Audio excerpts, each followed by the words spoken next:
Dear student, welcome to the National University online class. During this pandemic, I feel proud to be the part of this National University online video class lecture. As a resource person, please mention the health rules. Subject, Management, Program BBA Honors 4th year. Course code 242601. Name of course, Bank Management. Lecture number 4. Title of the lecture, Organization Management of Bank and General Accounting System in Commercial Banking. Presented by, this is Aminul Haq Russell, Senior Lecturer, BBA Program, Deputy Institute of IT. Chapter 4. Actually, এই chapter 4টাকে আমরা সাজিয়েছি দুটো চ্যাপ্টারের কম্বিনেশনে। একটা হচ্ছে organization structure, that means organization and management of banks and general accounting system in commercial bank. এই দুটো চ্যাপ্টারকে আমরা সাজিয়েছি। Organization and management of bank, এটা হচ্ছে ব্যাংকিং কোম্পানি যে অ্যাক্ট আছে 1994, সেই একটার পুরো চ্যাপ্টারটা। তো ওই চ্যাপ্টারটা থেকে আমরা কিছু ইম্পর্টেন্ট যে বিষয় আছে এই বিষয়গুলো আলাপ করব। আরেকটা বিষয় আমরা দেখব যে ব্যাংকিংয়ে কিভাবে ফাইন্যান্সিয়াল স্টেটমেন্ট প্রিপেয়ার করে, কিভাবে ব্যালেন্স শিট প্রিপারেশন করে, এই বিষয়গুলো আমরা দেখব।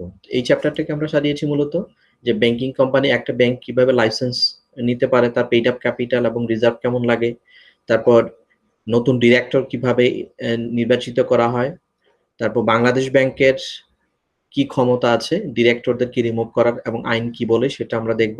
তারপর ব্যাংক কি কি বিজনেস করতে পারে, কি কি বিজনেস করতে পারে না, তারপর লোন এবং অ্যাডভান্স দেওয়ার ক্ষেত্রে তার রেস্ট্রিকশনটা কোথায় থাকে, বাধাটা কোথায় থাকে। তারপর আমরা দেখব যে বুক কিপিং, ব্যাংকের বুক কিপিং বলতে কি বোঝায়, তারপর how to prepare the financial statement, then format of financial statement, preparation of profit and loss of commercial bank. What is banking company? Banking company means any company transacting the business of banking in Bangladesh.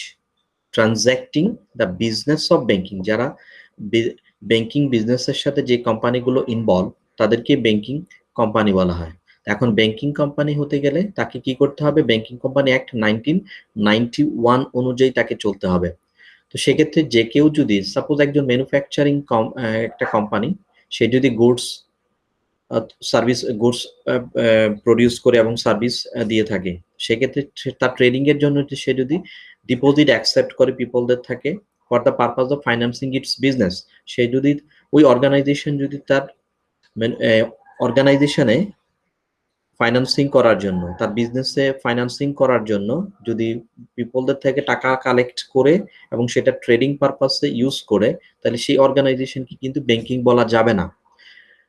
তো কোনটাকে banking বলতে হবে? Banking means সে কি করতে, বাংলাদেশ ব্যাংকে licence নিতে হবে এবং ব্যাংকিং কোম্পানি অ্যাক্ট অনুযায়ী তাকে লাইসেন্স নিতে হবে, যে ব্যাংকিং কোম্পানি অ্যাক্ট 1991 যেটা বলা আছে।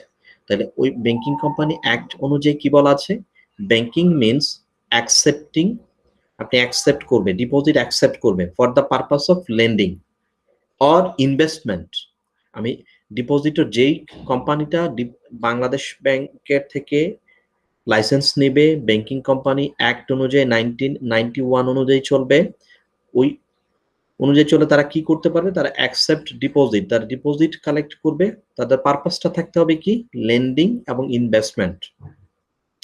Deposits of money from the public and repayable, সেটা আবার পুনরায় পরিশোধ on demand or otherwise withdrawable by cheque, সে কি করতে পারবে, চেক দ্বারা উইথড্র করতে পারবে যে কোনো সময়, এবং ড্রাফট ইস্যু করতে পারবে, অর্ডার দিতে পারবে যে আমার এই চেকটা ক্লিয়ার করে দেন। এরকম অ্যাক্টিভিটি গুলো যখন পারফর্ম করবে তখনই আমরা সেটাকে ব্যাংকিং কোম্পানি বলবো, আদারওয়াইজ তাকে ব্যাংকিং কোম্পানি বলা যাবে না। Accept depositing for the purpose of lending, এটা হচ্ছে সহজ কথা।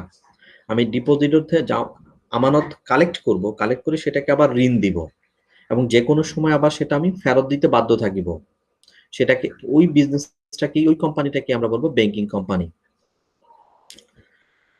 একটা ব্যাংকিং কোম্পানি লাইসেন্স পেতে হলে কি করতে হবে, আমি এই টপিকগুলো সবগুলোর একটু একটু করে সামারিটা ডিসকাস করব। প্রথমত হচ্ছে কি, যে লাইসেন্স কিভাবে, licence of banking companies, no banking company shall carry on banking business, কোনো ব্যবসায়ী ব্যাংকিং বিজনেসেই করতে পারবে না যতক্ষণ পর্যন্ত without a licence issue Bangladesh bank যতক্ষণ পর্যন্ত তাকে লাইসেন্স না দিবে ততক্ষণ পর্যন্ত কোনো ব্যাংকিং কোম্পানি অথবা ব্যাংকিং কার্যক্রম করতে পারবে না কোনো কোম্পানি। তাহলে ফার্স্ট এটা কন্ডিশন। সেকেন্ড হচ্ছে কি, whenever issuing a license under subsection 1 Bangladesh bank may impose any condition. Banking company act অনুযায়ী তাদেরকে যে লাইসেন্সটা দেবে সেই লাইসেন্সটা দেওয়ার ক্ষেত্রে বাংলাদেশ ব্যাংক যে কোনো ধরনের শর্ত দেওয়ার অধিকার রাখে। থার্ড বলতেছে, every banking company in existence of the commencement of this ordinance before the expire of 6 months, এই অর্ডিন্যান্সটা যখন সে পাস করবে তার 6 মান্থের মধ্যে সেটা কি করতে হবে, শুরু করতে হবে। এই ছিল তিনটা ধারা। তার মধ্যে আরো কিছু সাবসেকশন আছে যে তাকে অ্যাপ্লিকেশন সাবমিট করতে হবে এবং নোটিশ দিবে বাংলাদেশ ব্যাংক। বাংলাদেশ ব্যাংক সেটা ইনফর্ম করবে তাকে লাইসেন্স প্রোভাইড করছে কিনা, গ্রান্ট করছে কিনা। এই ধরনের ইনফরমেশন গুলো থার্ড সেকশনের সাবসেকশনে আলোচনা করা হয়েছে।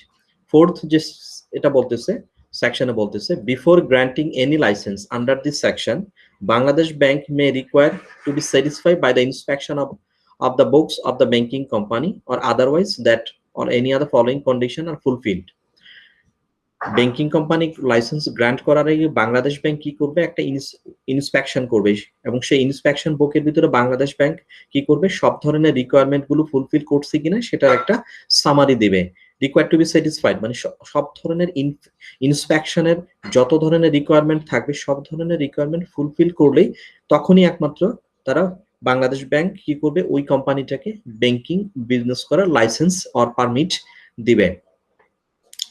ফিফথ যে সেকশন সেট ওটা তো বলতেছে বাংলাদেশ ব্যাংক মে ক্যান্সেল এ লাইসেন্স। বাংলাদেশ ব্যাংক যে কোনো সময় কি করতে পারে, এই ব্যাংকিং কোম্পানির লাইসেন্সটাকে ক্যান্সেল করতে পারে। কখন ক্যান্সেল করতে পারে, এক, তার বিরুদ্ধে যদি কেস হয়। দুই হচ্ছে সে যদি ফেল করে to comply the condition impose by the Bangladesh bank under the section 1। Section 1 এ যেই ধরনের কন্ডিশন গুলো বলা ছিল সেই কন্ডিশন গুলো যদি ফুলফিল না করতে পারে তাহলে বাংলাদেশ ব্যাংক যে কোনো সময় তাদের লাইসেন্স বাদ দেওয়ার ক্ষমতা রাখে। if any time that company fail to fulfill any condition referred to in subsection 4 এবং সাবসেকশন 4 এ যেই আদেশগুলো দেওয়া হয়েছে তাদেরকে ওগুলো যদি ফুলফিল না করতে পারে তাহলে তাদেরকে কি করা হবে, তাদের লাইসেন্সটা বাতিল করা হবে এবং সেই ক্ষমতাটা বাংলাদেশ ব্যাংক রাখে। দেন আমরা মিনিমাম ক্যাপিটাল নিয়ে কথা বলবো, মিনিমাম পেইড আপ ক্যাপিটাল এবং রিজার্ভ নিয়ে আমরা কথা বলবো। ফার্স্ট যে কন্ডিশনটা বলতেছে সেটা হচ্ছে কি, তাদেরকে সবসময় যেটা করতে হবে aggregate value, paid up capital and reserve ক্যাপিটালের এগ্রিগেট ভ্যালুটা যদি তাকে ইকুয়াল রাখতে হবে। No banking company is the existence of the commencement of this act shall after the expire of 2 years from such commencement. এই আইনটা জারি করা হবে 2 বছর পর্যন্ত, 2 বছরের মধ্যেই 2 বছর এক্সপায়ার হওয়ার আগেই সেটা কি করতে হবে, এই ক্যাপিটালের এটাকে ফুলফিল করতে হবে। এবং পেইড আপ ক্যাপিটাল তার মিনিমাম যে ক্যাপিটালটা লাগে সেটা হচ্ছে 6% তার টোটাল অ্যাসেট যেটা থাকবে, এবং আরেকটা হচ্ছে 400 কোটি টাকা, অ্যাটলিস্ট 400 কোটি টাকার একটা ক্যাপিটাল বাংলাদেশ ব্যাংকে তাকে রাখতে হয়। এবং সেটা যদি বাইরের দেশের কোনো ব্যাংকও যদি বাংলাদেশে রাখে সেটাও ক্ষেত্রে নিয়মটা প্রযোজ্য, এবং বাংলাদেশের কোনো ব্যাংক যদি বাইরে বিজনেস করতে চায় ওই দেশ এবং বাংলাদেশ ব্যাংকের থেকে আইনটা অনুমোদনটা তাকে নিতে হবে। বাইরের দেশ থেকে যদি কেউ বাংলাদেশে বিজনেস করতে চায় তখনও তার এই আইনটা প্রযোজ্য থাকবে, এবং বাংলাদেশের অভ্যন্তরীণ লোকাল কোনো কোম্পানিও যদি ব্যাংকিং কোম্পানি অথবা ব্যাংকের জন্য অ্যাপ্লাই করে তাকেও সেটা মেনে চলতে হবে। তারপর যেটা আমরা বলতেছি, if the case of new bank and special bank, the amount of the paid up capital and reserve shall not be less than the amount determined under that। যেটা আইনে যেটা বলা আছে সেটার কম হতে পারবে না। থার্ড যেটা বলতেছে, the amount of paid up capital and reserve of all banks except new banks, special banks shall not be less than 100 million টাকা or amount representing 6% of total demand and time deposits। এবং তাদেরকে সবসময় যেটা maintain করবে সেটা হচ্ছে 100 কারোর টাকা এবং 6% of total demand and time deposit of such company at the close of the last working day. সবসময় এটা তাদের ফাইন্যান্সিয়াল রিজার্ভের মধ্যে এটা রাখতে হবে। তারপর আরো কিছু যেটা ক্যাপিটাল সম্পর্কে আরো কিছু যে কথাটা বলেছে সেটা হচ্ছে কি, যদি ফরেন কোনো bank incorporate outside Bangladesh, the amount of its paid up capital and reserve shall not at the close of any working day less than, সেটা 100 কোটি টাকার কম হতে পারবে না। এবং বাংলাদেশ ব্যাংক যেটা করে সেটা হচ্ছে যে ক্যাপিটাল এবং এই লাইসেন্স দেওয়ার ক্ষেত্রে ক্যাপিটাল এবং রিজার্ভের যে এটা রাখে সেটা হচ্ছে জামানতকারীদের, সরি, যে ডিপোজিটর যে আছে সেই ডিপোজিটরদেরকে সিকিউর করার জন্য, ডিপোজিটরদেরকে ফিউচার ক্যাপাবিলিটি আছে কিনা ওই ব্যাংকের, এইসবগুলো জাস্টিফিকেশনের জন্যই বাংলাদেশ ব্যাংক এই ক্যাপিটালের বিষয়টা রাখে। এবং ক্যাপিটালের আরেকটা বিষয় যেটা হয়, যদি কোনো ব্যাংক বাইরের আউটসাইড বাংলাদেশ, যেটা ইনকর্পোরেটেড আউটসাইড বাংলাদেশ, তারা যদি বাংলাদেশ থেকে যদি তাদের বিজনেসটা তুলেও নেয়, ব্যাংকিং যদি শাটডাউন করে দেয় বাংলাদেশে, সেক্ষেত্রে বাংলাদেশ ব্যাংকের রিজার্ভে অথবা বোল্ডে যে টাকাটা থাকবে সেই টাকাটা ওদেরই মানি হবে। সেই টাকা দিয়ে কি করবে বাংলাদেশ ব্যাংক, যত ডিপোজিটরদের অথবা পাওনাদারদের টাকাগুলো প্রথমে পরিশোধ করবে, দেন পরিশোধ করার পরে কিছু যদি থাকে সেটা ওই দেশের ট্রান্সফার করে দিবে। যেটা বলতেছিলাম যে any amount deposited with Bangladesh bank under subsection 4 by any banking company incorporate outside Bangladesh shall in event of the company's ceasing, যেটা শাটডাউন হয়ে যায়, for any reason to carry out its business in Bangladesh be an asset of the company, ওই কোম্পানির asset হিসেবে count করবে, and the claim of the creditors, the depositors of the bank in Bangladesh on this amount shall be first charged। মানে এই amount গুলো দিয়ে সব প্রথমে যেটা ফিল আপ করবে সেটা হচ্ছে বাংলাদেশের যে ডিপোজিটরস অথবা ক্রেডিটর যেটা বলি তাদেরটা ফিল আপ করবে। If any dispute arise in computing the amount of the paid up capital and reserve of any banking company, the decision of the Bangladesh Bank thereupon shall be final।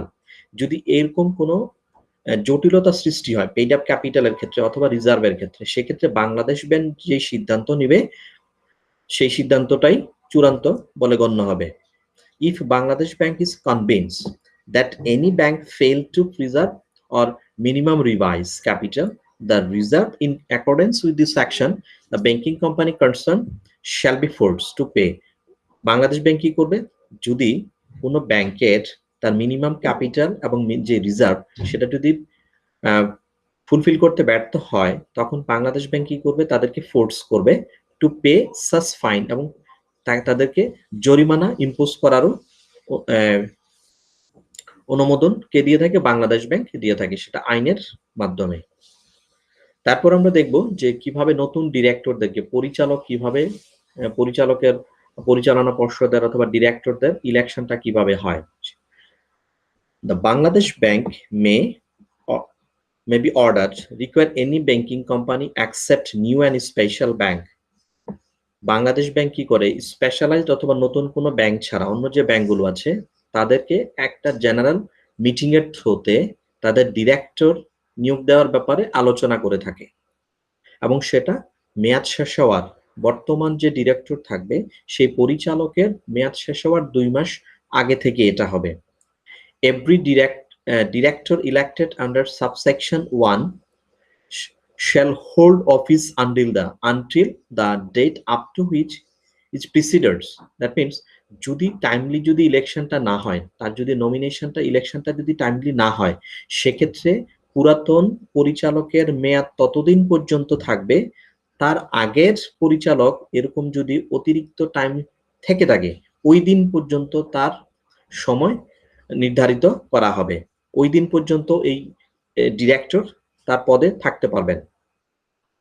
Any election delay under this section shall not be called in this question in any court। এবং এটা under the section, এই section অনুযায়ী shall not be called any question in any court। যদি court যদি কোনো question করে সেক্ষেত্রে তাদের নির্বাচন ডিলে করতে হবে। In Bangladesh bank may be general order, Bangladesh bank এটা সাধারণত একটা প্রজ্ঞাপন জারি করে, make provision to the effect that no banking accept new and special, নতুন এবং স্পেশাল যে ব্যাংকগুলো আছে shall be appointed managing director, chief executive officer, whatever the name. এটা ম্যানেজিং ডিরেক্টর হোক, চিফ এক্সিকিউটিভ, এক এক ব্যাংক এক এক ধরনের এটা বলে, যাই নাম হোক না কেন, without the previous approval of the Bangladesh bank no managing director, chief officers appointed in this way shall remove from this office. তাদেরকে কি করতে পারবে না, অ্যাপয়েন্টমেন্ট দিতে পারবে না without the permission of or approval of the Bangladesh bank.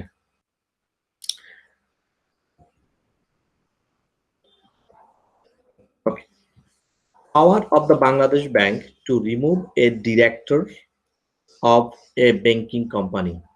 Bangladesh ব্যাংকের কি কি ক্ষমতা আছে যে ডিরেক্টরদেরকে রিমুভ করার ক্ষেত্রে, তাদেরকে রিজাইন দেওয়ার ক্ষেত্রে অথবা তাদেরকে বাদ দেওয়ার ক্ষেত্রে আইনটা কি আছে? Where the Bangladesh Bank is satisfied that it is necessary to remove a chairman, director or principal executive officer by whatever the name be called, যেই নামেই ডাকুক না কেন, যেই নামই থাকুক না কেন, conducted in a manner prejudicial to the interest of the banking company to its depositors, to secure in the public interest the proper management of the banking company, it may, after committing its reasons to writing, issue direction that such chairman, director or principal executive officer be removed from his office.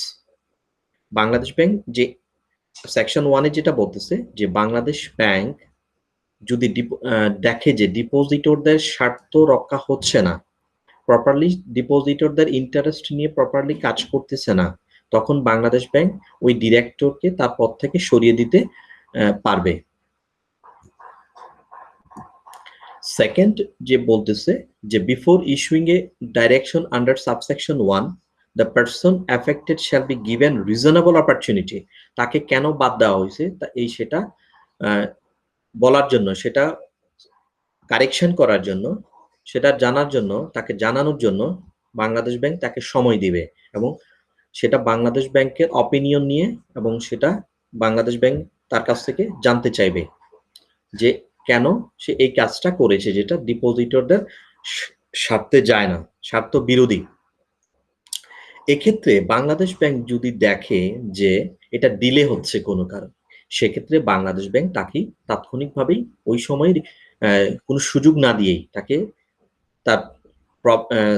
তার যে default, সেই ডিফল্টের জন্য কোনো সুযোগ না দিয়েই Bangladesh bank তাকে বাদ দিতে পারে। এই ক্ষমতা বাংলাদেশ ব্যাংকের আছে।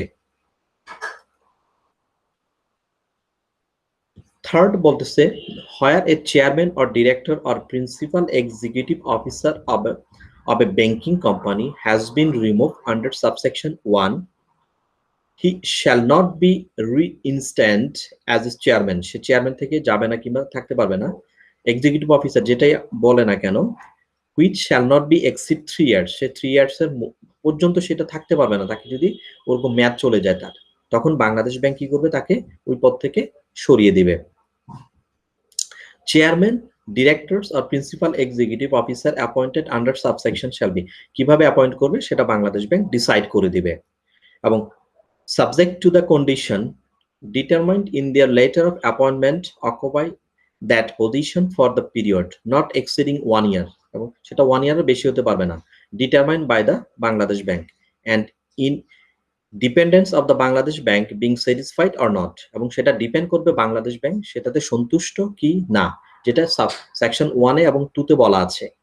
যদি বাংলাদেশ ব্যাংক সেটাতে যদি কোনো সন্তুষ্ট না হয়, যে তার অ্যাপয়েন্টমেন্ট লেটারে তার রেসপন্সিবিলিটি এবং পজিশন সম্পর্কে যা বলা ছিল সে যদি এটা স্বার্থ বিরোধী, দ্যাট মিনস ডিপোজিটরদের এগেইনস্টে, ডিপোজিটরদের স্বার্থে যদি কোনো কাজ না করে তাইলে কোনো সমস্যা নেই, কিন্তু যদি এটা বিরোধী যায়, বাংলাদেশ ব্যাংক অলওয়েজ যেটা কনসার্ন সেটা হচ্ছে ডিপোজিটরদের স্বার্থ, সেক্ষেত্রে বাংলাদেশ ব্যাংক কি করতে পারবে, তাকে যে কোনো সময় বাদ দিতে পারবে, বাদ দেওয়ার ক্ষমতা রাখে। 5 নম্বর বলতেছে no person remove under subsection 1 may claim any compensation on accounts of the having removed, কোনো অ্যাকাউন্টের এগেইনস্টে যদি হয়, তাহলে কোনো ব্যক্তির অ্যাকাউন্টের এগেইনস্টে যদি কোনো প্রবলেম হয়, সেক্ষেত্রেও কি করতে পারবে, তাকে কম্পেনসেশন দেওয়ার থ্রুতে তাকে রিমুভ করে দিতে পারবে। Nothing contained in this section shall apply to any chairman, director or principal executive officer, may whatever name he be called, chosen or appointed by the government. যেটাই বলে না কেন, যে চেয়ারম্যান বলুক অথবা ডিরেক্টর বলুক, প্রিন্সিপাল এক্সিকিউটিভ অফিসার, যেটাই chief executive, যেটাই বলা হয় না কেন, তাকে গভর্নমেন্ট নিয়োগ দেওয়ার ক্ষমতা রাখে। দেন আমরা দেখব যে ব্যাংকিং বিজনেস অনুযায়ী, দ্যাট মিনস একটা কোম্পানি কি কি অ্যাক্টিভিটি পারফর্ম করতে পারে। যেমন যদি আমরা সামারিগুলা যদি একটু বলি, যে সে কি করতে পারবে, সেটি বড় করতে পারবে, সে রেজিং করতে পারবে, টেকিং আপ মানি, সে মানি নিতে পারবে পাবলিক থেকে, সে ল্যান্ড দিতে পারবে, সে অ্যাডভান্স অফ মানি আইদার আপন উইদাউট সিকিউরিটি, সে সিকিউরিটি নিয়ে অথবা সিকিউরিটি ছাড়াও, তারপর drawing, making, accepting, discounting, buying, selling, collecting and dealing in bill of exchange, promissory notes, coupon, draft bills, lending, railway receipt, warrants, debenture certificate, participation, term certificate, term finance certificate, এগুলো সে কি করতে পারবে? এই ধরনের business সে করতে পারবে। The granting and issuing of letter of credit, সে letter of credit, traveller cheque, circular notes, এগুলোর বিজনেস ব্যাংক করতে পারবে। দ্য বাই এবং selling and dealing in gold, silver coins and coins of other metal, সে তার জামানতে যদি রাখে, অনেকে এই সার্ভিসটা, অনেক ব্যাংক এই সার্ভিসটা, বোল্ডের সার্ভিসটা দিয়ে থাকে যে কোনো মূল্যবান সম্পদ কোনো ডিপোজিটর যদি রাখতে চায়, সেটা একটা চার্জের এগেনস্টে সেটা রাখতে পারবে। এই বিজনেসটাও বাংলাদেশ ব্যাংকের আইন বলতেছে এবং ব্যাংকিং কোম্পানি অ্যাক্ট অনুযায়ী 1991 অনুযায়ী সেই বিজনেসগুলো করতে পারবে। The buying and selling of foreign exchange, সে ফরেন এক্সচেঞ্জ বিজনেসও করতে পারবে, কোনো বাধা নেই। সে ইস্যুইং অন কমিশন, সে আন্ডাররাইটারের কাজটাও ব্যাংক করতে পারবে। Purchasing and selling of bond, সে বন্ড পারচেজ করতে পারবে, সেল করতে পারবে, এটাতে কোনো বাধা নেই। এবং ইসলামিক যেই বিষয়গুলো আছে, যে মুশারাকা সার্টিফিকেটস, মোদারাবা সার্টিফিকেটস, মোদারাবার সেভিং সার্টিফিকেটস, এই ধরনের বিষয়গুলোতেও ইসলামিক ব্যাংকগুলো পারফর্ম করতে পারবে। লোন এবং অ্যাডভান্স নিয়ে নেগোশিয়েট করার ক্ষমতা ব্যাংকগুলোর আছে। Receiving of all kinds of bond and other valuable on deposits for safe custody of, এবং এই বন্ড এবং ভ্যালুয়েবল অ্যাসেটস অন ডিপোজিটস, এগুলোকে কাস্টোডিতে রেখে সেই সার্ভিসটাও ব্যাংক দিতে পারবে। The collecting and transmitting of money against security, money collect করা এবং সেটাকে অন্য জায়গায় ট্রান্সফার করে দেওয়া, সেটাও ব্যাংক কি করতে পারবে এগেনস্ট দ্য সিকিউরিটিস এর আন্ডারে, জামানতের নিয়ে সেটা করতে পারবে ব্যাংক। আরো কিছু আছে, সে রিপার্টিস করতে পারবে, রিপার্টিস হিসেবে সে কাজ করতে পারবে। তারপর মার্চেন্ডাইজারদের প্যাটেন্ট, ডিজাইন, ট্রেডমার্ক, এই ধরনের বিজনেসও ব্যাংক ইনভেস্ট করতে পারবে এবং করতে পারবে। সেগুলার এগেনস্টেও ব্যাংক কি করতে পারবে? লোন দিতে পারবে। বাট অনেক কিছু রেস্ট্রিকশন আছে, এইগুলার আমরা লোনের মধ্যেই দেখব। Selling in the way, cancel purchase on rent, payment of outstanding rates, lease, share out of revenue, financing in a way, in any other way, financing সে অর্থায়ন করতে পারবে গভর্নমেন্টের প্রজেক্টে, প্রাইভেট প্রজেক্টে, সে শেয়ারেও সে কি করতে পারবে? ইনভেস্টমেন্টের অথবা ফাইন্যান্সিং করতে পারবে কোনো বড় প্রজেক্টের মধ্যে। এই ছিল মোটামুটি কি কি ধরনের বিজনেস ব্যাংক করতে পারবে, তার একটা সামারি বললাম আমরা। তারপর আমরা দেখবো যে restriction on loan and advance, bank loan দেওয়ার ক্ষেত্রে কোন জায়গাতে লোন দিতে পারবে, কোন জায়গাতে লোন দিতে পারবে না, কোন সিকিউরিটির এগেনস্টে লোন দিতে পারবে, কোনটাকে জামানত হিসেবে রাখতে পারবে, এই বিষয়গুলো নিয়ে আমরা এখন আলাপ করব। নো ব্যাংকিং কোম্পানি, কোনো ব্যাংকই shall make any loan or advance on the security of its own, বা তার নিজস্ব ব্যাংকের শেয়ারের এগেনস্টে সে কখনোই লোন দিতে পারবে না, তার নিজস্ব ব্যাংকের। তারপর বলতেছে উইদাউট এনি সিকিউরিটিতে, সিকিউরিটি ছাড়া এবং সে লোন দিতে পারবে না। এনি অফ ইটস ডিরেক্টর, কোনো ডিরেক্টরকেই ডিরেক্টরের সিকিউরিটির এগেনস্টে লোন দিতে পারবে না, এটা restriction. Any member of the family of its director, ডিরেক্টরের মেম্বার, ফ্যামিলি মেম্বার যারা আছে তারাও কি করতে পারবে না, এই লোন ওই ব্যাংক থেকে নিতে পারবে না। Any commercial institution or private bank in which banking company itself, যদি এই ব্যাংকিং কোম্পানিরই গ্রুপ অফ কোম্পানি থাকে, তাদেরই যদি কোনো কোম্পানি লোন নিতে চায়, তাদের যদি কোনো সিস্টার কনসার্ন যদি অথবা কমার্শিয়াল ইনস্টিটিউশন যদি লোন নিতে চায়, সেটাও দিতে পারবে না। ডিরেক্টরের শেয়ার হোল্ডার যারা আছে, ওনার আছে, তাদেরকেও লোন দেওয়া যাবে না। Any public limited company which is in some way or other control by the company itself, কোন একটা পাবলিক লিমিটেড কোম্পানিকে যদি কন্ট্রোল করে ব্যাংক ইটসেলফ নিজেই, সেক্ষেত্রেও ওই কোম্পানিকেও ব্যাংক লোন দিতে পারবে না। সেকেন্ড বলতেছে no banking company shall give to any of the following person or institution, এই যে ব্যক্তিদেরকে banking without any approval of the majority of the directors excluding director concern, হ্যাঁ দিতে পারবে। উইদাউট বলতেছে without any approval of the major ডিরেক্টররা, যদি majority director যারা আছে মেজর, ওনারা যদি অনুমোদন দেয়, তাইলেই ডিরেক্টর কি করতে পারে? লোন নিতে পারে। বাট সেটারও একটা কি আছে? সার্টেন পার্সেন্টেজ আছে। Any person, commercial institution or company in which any of the directors of the said banking company is interested as a partners, directors or guarantors, তারাও লোন নিতে পারবে না।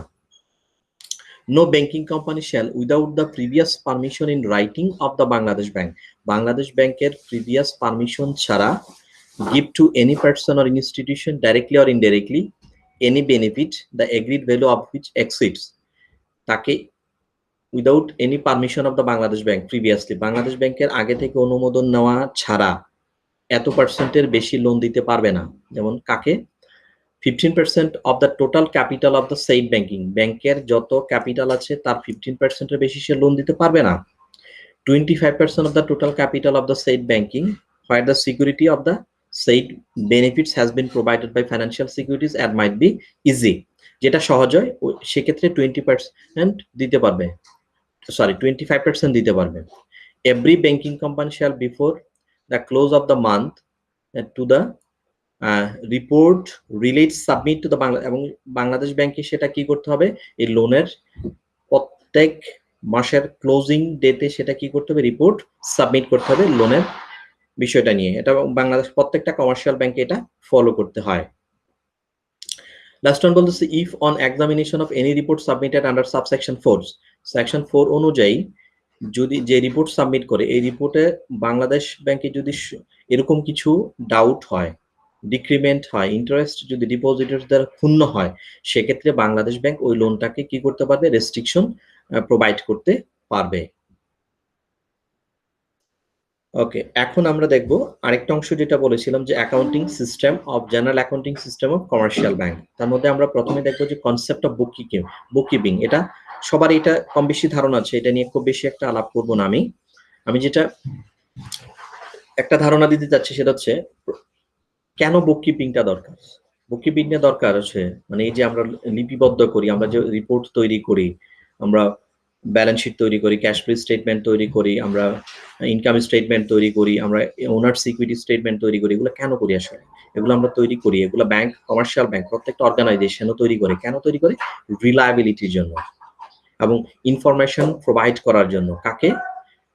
ডিপোজিটরদেরকে। আমার যে ইন্টারেস্ট হোল্ডার, দ্যাট মিনস আমার যে stake holders আছে সবার কাছে ইনফরমেশন প্রোভাইড করার থ্রুতে রিলায়েবিলিটি এবং ট্রাস্ট ক্রিয়েট করার জন্য, স্ট্র্যাটেজিক ডিসিশন মেকিং করতে হেল্প করে আমাকে এই বুককিপিং গুলো। তো সহজ কথায় যদি আমরা বলি বুককিপিং হচ্ছে কি আসলে রেকর্ডিং অফ ফাইন্যান্সিয়াল ট্রানজাকশন, সহজ কথায় যেটা অ্যাকাউন্টিং এর প্রসেস আমরা বলি, যে পারচেজ, সেল, রিসিপ্ট, পেমেন্ট, এগুলো কিন্তু ব্যাংকের মধ্যে আছে। এই যে সবগুলো বিষয়কে লিপিবদ্ধ করার কাজটাই ব্যাংক এই বুককিপিং এর থ্রুতে যেমন করে থাকে। প্রিপারেশন অফ ফাইন্যান্সিয়াল স্টেটমেন্ট, আমরা ব্যাংক 4 ধরনের স্টেটমেন্ট তৈরি করে। ফার্স্ট ওয়ান হচ্ছে profit and loss account, second balance sheet, third cash flow statement, fourth statement change in equity capital. এই 4 ধরনের, এগুলো সম্পর্কে আমরা ফরম্যাটটা আমাদের লতে কি বলা আছে সেই ফরম্যাটটা দেখবো আমরা। এর থেকে বেশি কিছু আসলে দেখা এখন পসিবল না। ব্যালেন্স শিট অন্যান্য ব্যাংকে যেটা থাকে সেই ওই ব্যাংকের মতোই কিন্তু অন্যান্য ফার্মের মতো কিন্তু বাংলাদেশের যে কমার্শিয়াল ব্যাংকগুলো আছে তাদেরও কিন্তু ব্যালেন্স শিটের একটা ফরম্যাট আছে। তো ব্যালেন্স শিটে কি থাকে আমরা জানি যে ব্যালেন্স শিট থাকে অ্যাসেট থাকে এবং লায়াবিলিটি থাকে। অ্যাসেটের মধ্যে শর্ট টার্ম অ্যাসেট থাকে এবং লং টার্ম অ্যাসেট থাকে। লায়াবিলিটির মধ্যে শর্ট টার্ম লায়াবিলিটি থাকে এবং লং টার্ম লায়াবিলিটি থাকে। তো অ্যাসেট গুলোকে আমরা যেটা বলি সেটাকে আমরা বলেছি ফিক্সড অ্যাসেট অথবা কারেন্ট অ্যাসেট। তো ব্যালেন্স শিটের মধ্যে ব্যাংকও কি করে তার অ্যাসেট গুলোকে শো করে এবং তার লায়াবিলিটি গুলোকে শো করে। প্রফিট এন্ড লস অ্যাকাউন্টে যেটা হয়, প্রফিট এন্ড লস অ্যাকাউন্টে ব্যাংক কি করে তার বটম লাইন যেটা থাকে, প্রফিট এন্ড লস অ্যাকাউন্টের মধ্যে ব্যাংক তার প্রফিট দেখতে চেষ্টা করে, যে প্রফিটের মধ্যে তার সব ধরনের তার ডিপোজিটরদের যে টাকা পে করতে হবে ইন্টারেস্ট, সেটার একটা হিসাব থাকে, তার ইন্টারেস্টের যে একটা সেটার একটা হিসাব থাকে। দ্যাট মিনস ব্যাংকের টোটাল অপারেটিং ইনকাম এবং টোটাল অপারেটিং এক্সপেন্স এই দুটোকে বাদ দেওয়ার পরে এবং তার প্রভিশন গুলাকে যোগ করার পরে এবং বাদ দেওয়ার পরে যেটা থাকে সেটাই তার প্রফিট এন্ড লস অ্যাকাউন্টে ব্যাংক শো করে থাকে।